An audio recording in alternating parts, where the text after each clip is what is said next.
I worked in that mill for a few years, a very long time ago. They call it hiding in plain sight, and that's what's going on here.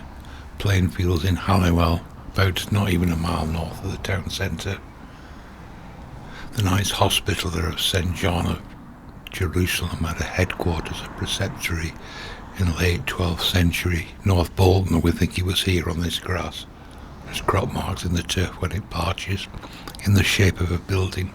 Place names about, as well as some old work masonry incorporated into the old house on Harvey Street. Right at the top of the field is the Long Barrow. It's shown on early maps as Halliwell Hill. It's sausage-shaped mound, 80 metres long and 25 wide.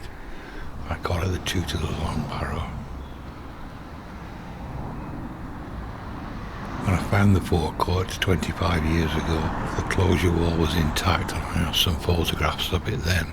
If there are burial chambers in the Barrow, they will be found behind here.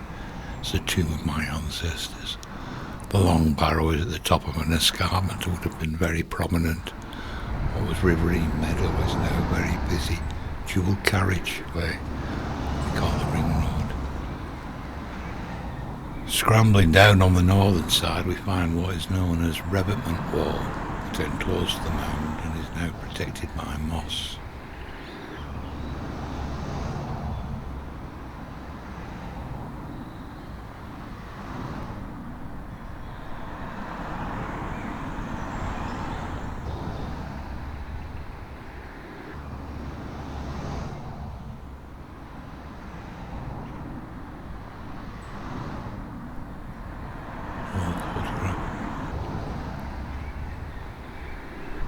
Not doing badly for 5,000-year-old welding. If only mine were to last as long as this. How rare is it? 5,000-year-old dry stone wall, original and intact. It's as rare as hen's teeth. It's very rare. Can't define as a Long Barrow on the northern side. Coming back to the forecourt and making a little way over towards the houses, we find the little barrow. Here it is, hidden by trees. We can get closer than that. I've called it the Tootle Oval Barrow. It has a twin not a mile away to the northwest. It's beautiful, isn't it?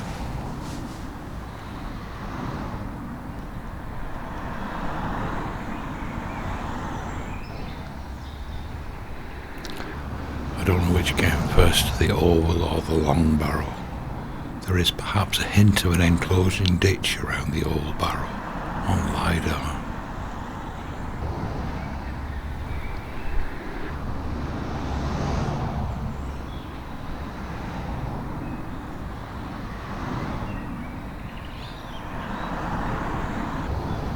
Coming back to the forecourt,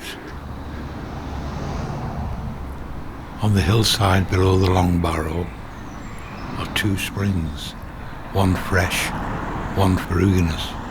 The Chalibert spring, the rusty one, is probably the holy well that gives Halliwell its name and was the attraction for the hospital at nights. Who maintained it. It was dedicated to St Catherine of Siena and has healing properties. Here's a brief musical interlude which shows the holy well of Halliwell in context.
there's a walking trail comes through here.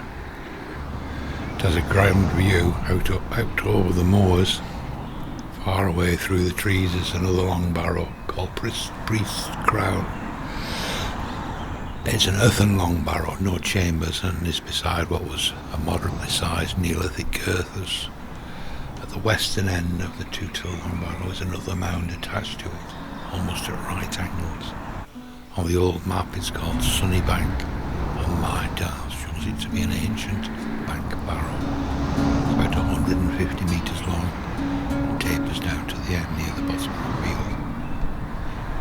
It's also from the Neolithic, sometime in the 4th millennium BC, so it's going on for 6,000 years old. You can walk down the whole length of it, although it's now densely wooded. We've had 2 flanking excavation trenches, one on either side, that are now silted up. The playing field trench shows up on LiDAR very clearly. It explains the boggy area under the trees. Not many bank barrows are known in the UK, and this one is especially well preserved.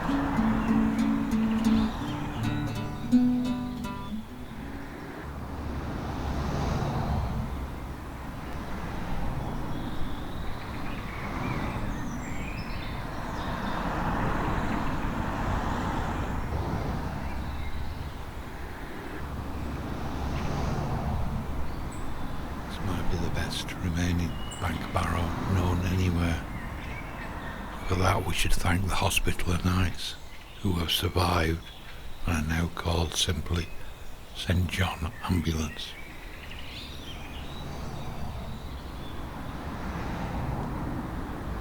There are officials both in local and national government whose role is to save and protect these ancient monuments. I can name them all, but will simply describe them as entirely lazy and incompetent. I'd love to see them all resign to begin new careers as volunteers, as tour guides and lock operators, for instance, on the canal. How much is the site worth? Internationally important, Neolithic, best preserved, untouched. That's at least £1 billion, doesn't it? 3 different Neolithic monument types on the same site. That has to be a one-off. It's all